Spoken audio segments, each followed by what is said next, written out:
This is the electronic digital doorknob. It's very good if you got kids that go in and out the cabinets.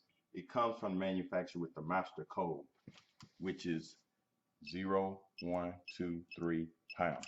You hear it click and it opens. You want to set different codes, give somebody a code. I'm gonna give somebody a code that starts with 1. So I'm gonna enter 1, 2, 3, 4. So before you can enter the code, you have to enter the master code, which is 0, 1, 2, 3, start.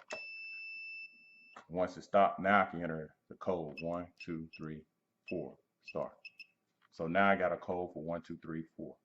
So somebody come here, they can enter 1, 2, 3, 4. Okay. Now I'm gonna do one that starts with 2. So first, before you can do it, you got to enter the master code, which is 0, 1, 2, 3.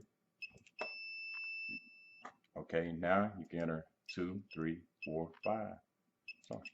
So now I got 2 codes in there. So let's open it with the first code. The first code is 1, 2, 3, 4. Okay. The second code is 2, 3, 4, 5. And you can enter up to eight different codes.